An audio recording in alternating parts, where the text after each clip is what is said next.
वृत्ति सारूप मित्रत्र, यानी जब आत्मा मन के साथ एक हो जाती है। कभी आपने यह महसूस किया है कि आप खुद को भूल गए हैं? कभी दुख, कभी गुस्सा, कभी मोह, कभी किसी की बात इतनी गहराई तक चुभ जाती है कि आप वही बन जाते हैं।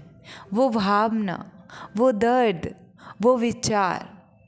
महर्षि पतंजलि इसी अवस्था की ओर संकेत करते हुए कहते हैं, वृत्ति सारूप मित्रत, यानी जब योग की अवस्था नहीं होती है तब आत्मा वृत्तियों यानी मन की लहरों के साथ एक रूप हो जाती है।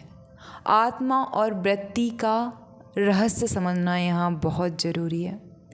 पतंजलि ने पिछले सूत्र में कहा था, योग चित्त वृत्ति निरोध, अर्थात योग है मन की वृत्तियों का निरोध, उनका शांत हो जाना। पर जब वो शांत नहीं होती, एक स्थिति हमने देख ली कि वो शांत हो गई तो आपको आपका जो असली स्वरूप है, तीसरे सूत्र में हमने जाना, वो दिख जाता है। आप बिल्कुल पानी में साफ साफ अपनी तस्वीर देख लेते हैं, वैसे ही आप दृष्टा को देख लेते हैं।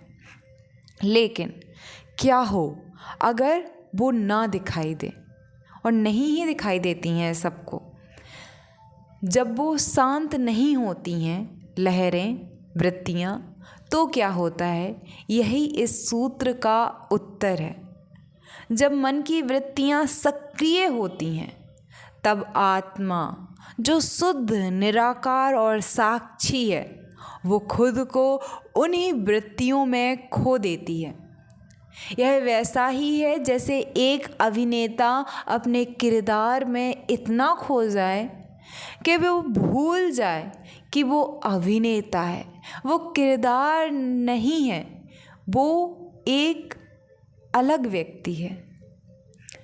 इसी तरह जब आत्मा कहती है मैं दुखी हूँ, मैं असफल हूँ, मैं खुश हूँ, तो वह अपनी असली पहचान भूल चुकी होती है। वह अब वृत्तियों के साथ एक हो गई है और यह बहुत दर्दनाक है। आप सोचिए कि किसी ने आपको कपड़े दिए और आप कह रहे हो वो कपड़े मैं हूँ, या किसी ने एक ट्रिगर दिलवाया, आपको गुस्सा किया और आप कह रहे हो मैं गुस्सा हूँ। एक भावना है, गुस्सा आई और गई। अब वृत्ति का अर्थ फिर से हम समझेंगे। वृत्ति का अर्थ है मन की गति, मन का चलना।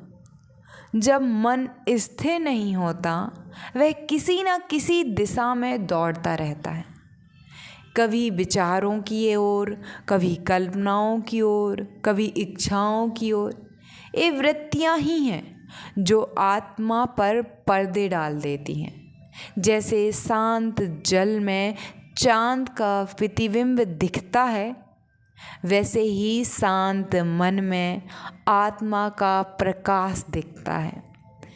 पर जब मन में वृत्तियों की तरंगें उठती हैं तो वह प्रकाश धुंधला हो जाता है।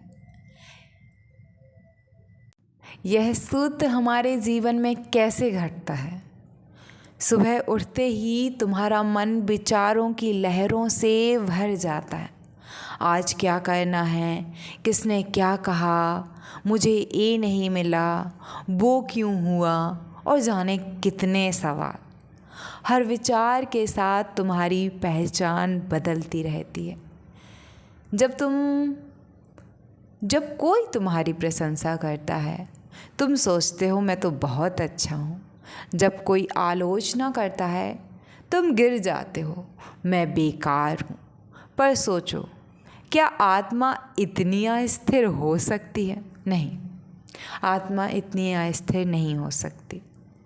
पर जब हम आत्मा को भूलकर मन के साथ एक रूप हो जाते हैं, तो यह भ्रम पैदा होता है कि मैं विचार हूँ। इसके लिए पतंजलि कहते हैं, यह वृत्ति सारूप की अवस्था है जिसमें आत्मा अपने असली स्वरूप से दूर होकर मन के रंग में रंग जाती है। अब यह समझना बहुत ज़रूरी है कि वृत्तियों का विज्ञान क्या है, क्यों आत्मा फंस जाती है, क्यों मन के साथ एक रूप हो जाती है, किसी भावना के साथ खुश दुख अपने आप को क्यों संबंधित दिखाने लगती है। हमारे भीतर हर विचार, हर भावना एक स्पंदन है। यह ऊर्जा की तरंगें हैं जो चेतना के तल पर उठती हैं। जब कोई पुरानी याद आती है, वो केवल स्मृति नहीं है, कोई याद अकेली नहीं है, वो ऊर्जा है जो मन की सतह पर दोबारा उभरती है, जैसे कोई झील हो जिसमें बरसों पुरानी पत्तियां नीचे जमी हों। थोड़ी सी हवा चलने पर वो ऊपर आ जाती है। उसी तरह जब भीतर की शांति डगमगाती है तो ये पुरानी वृत्तियां ऊपर आने लगती हैं। क्रोध, लोभ, मोह, अहंकार, भय और ना जाने कितनी सारी ऐसी भावनाएं, और हम फिर वही बन जाते हैं। हम वृत्तियों से बंध जाते हैं और फिर उन्हीं से बंधे रहते हैं। यहाँ हमारी मदद करेगा आत्मस्मरण, यानी सेल्फ रिमेम्बरिंग। योग का वास्तविक अर्थ है स्मरण करना कि मैं कौन हूँ। जब मैं ध्यान में बैठता हूँ और देखता हूँ कि विचार उठ रहे हैं, भावनाएं आ रही हैं, पर तुम उनसे अलग हो, तो यह आत्मस्मरण की शुरुआत है। विचारों को दबाओ मत, बस उसे देखो, क्योंकि देखने वाला कभी प्रभावित नहीं होता है। यहीं से तुम धीरे धीरे वृत्तियों के साथ एक होना छोड़ दोगे। तुम साक्षी बन जाओगे और वहीं से शुरू होती है मुक्ति की यात्रा। अब यह बातें हैं, उदाहरण के साथ अनुभव समझना ज़रूरी है। कल्पना करो, कल्पना करो, आइज़ क्लोज करो। रात का समय है, रात का समय है, आसमान में बादल हैं। तुम सोचते हो आज चाँद नहीं निकला, पर क्या सच में चाँद नहीं निकला? नहीं, वो वही हैं, पर बादलों के पीछे छिपा है। जैसे ही बादल हटते हैं, चाँद फिर दिखने लगता है। आत्मा भी वैसे ही है, हमेशा शुद्ध, हमेशा उज्ज्वल, पर जब मन की वृत्तियाँ उठती हैं तो हम उसे नहीं देख पाते। पतंजलि हमें यही याद दिला रहे हैं, तुम चाँद हो, हमेशा स्थित हो, बादल नहीं। इस सूत्र का अभ्यास कैसे करें, ये सबसे महत्वपूर्ण पार्ट है इस पूरे वीडियो का। हर दिन कुछ मिनट के लिए बस यह अभ्यास करें। बैठिए शांत होकर बैठ जाइए। अपने मन के विचारों को देखें। हर विचार को केवल विचार के रूप में पहचानिए कि विचार आया और गया। स्वयं से कहें, मैं यह विचार नहीं हूँ, मैं साक्षी हूँ, मैं मात्र देख सकता हूँ, उसमें शामिल नहीं हो सकता हूँ। जैसे सामने एक फ़ोटो होती है, डिजिटल फ़ोटो, उसमें बहुत सारे फल फूल हैं, कपड़े हैं, उन्हें हम देख सकते हैं, पहन नहीं सकते, खा नहीं सकते उस फूड को। तो वैसा ही समझना है। धीरे धीरे तुम्हें एहसास होगा कि विचार आते हैं और चले जाते हैं, पर तुम हमेशा वही रहते हो। यही अभ्यास तुम्हें वृत्ति स्वरूप से मुक्त करेगा। अगर आपने बहुत ध्यान से समझा हो तो इस पूरे सूत्र में पतंजलि ने अपने भीतर झांकने की प्रेरणा दी है। हम वही नहीं हैं जो सोचते हैं, हम वो हैं जो सोच को देख सकते हैं। जब वह समझ पक्की हो जाती है तो हर दुख, हर उलझन, हर अस्थिरता धीरे धीरे मिटने लगती है, क्योंकि आत्मा तब जान लेती है कि वह कभी बंधी ही नहीं थी, किसी से संबंधित ही नहीं थी। अगले वीडियो की कुछ झलक मैं आपको दे देती हूँ। हम जानेंगे कि मन की 5 प्रकार की वृत्तियाँ कौन कौन सी हैं जो हमें बार बार संसार के बंधन में बांध लेती हैं। और इसी के साथ में एक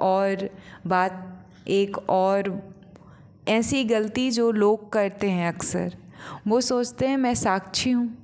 ये तो भाव बहुत कम लोगों को आता है, क्योंकि योग सूत्र बहुत कम से कम लोगों ने पढ़ा है।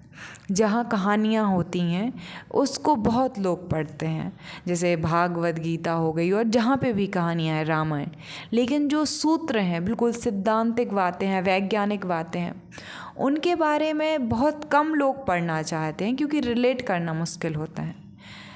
लेकिन कई लोगों को मैंने देखा है, वो मन को शांत करने का मतलब समझते हैं कि इमोशंस को, उन भावनाओं को, उन विचारों को दबा देना, रोक देना। पतंजलि ने बार बार एक शब्द यूज किया है, किसी भी भावना को रोको मत, देखो। तो वो क्या करते हैं, रोक देते हैं। और वो कुछ टाइम के लिए ऐसा होता है कि आप बीमार हैं और आपको दवाई कभी आपका कारण तो नहीं बताती कि आप बीमार क्यों हैं। वैसे ही कुछ टाइम के लिए आपको रिलैक्स फील होता है, बट जो रियल प्रॉब्लम है वो इससे सॉल्व नहीं होगी। इससे सॉल्व करने के लिए आपको देखना पड़ेगा। तो भावनाओं को, विचारों को रोकना नहीं है, ये वार्निंग है। कि हम कई बार सोचें कि हम तो बस मतलब रोक देंगे विचारों को तो शांत हो गई। शांत होना उसे नहीं कहते। आए विचार, भावना आए, बुद्धि हलचल मचाए, लेकिन हम उससे असंबंधित हो जाए। अगर दुख हो रहा है, दर्द हो रहा है तो रो, बॉडी है, शरीर है, कोई भावना आई, आप ये मत सोचो कि मैं तो साक्षी हूँ, मैं रो कैसे सकता हूँ। आप नहीं रो सकते, लेकिन ये आँखें जो दी गई हैं, ये शरीर जो दिया गया है, ये भावनाओं को फील करने के लिए दिया गया है। और आपको रोकना नहीं है, बस फील कर लेना है। अगर दर्द हुआ, रोकर निकाल दो। खुशी हुई, हंसकर निकाल दो। भय आया, भय होके निकाल दो। क्रोध आया, होके निकाल दो। सामने वाले पे नहीं निकाल सकते तो प्रतीकात्मक रूप से निकाल दो, क्योंकि किसी भी भावना या विचार को लेके बैठना बहुत हैवी पड़ता है। तो किसी भी भावना से जुड़ना नहीं है, साक्षी बनना है। तो ये मिस्टेक हम कर सकते थे, उनके बारे में मैंने बताया। और नेक्स्ट वीडियो में हम उन 5 वृत्तियों के बारे में जानेंगे। आज के लिए इतना ही। आपसे बस दिल से धन्यवाद कहूँगी। आप अपने आप को जानेंगे, शांति महसूस करेंगे, तो दुनिया शांत होगी, दुनिया खूबसूरत होगी, आनंदित होगी। सबके अंदर सच्चा आनंद होगा और सब एक दूसरे से प्रेम करेंगे, और मैं का, अहंकार का जो भाव है वो ख़त्म हो जाएगा। तो धन्यवाद। आज के लिए बस इतना ही। ओम शांति शांति शांति।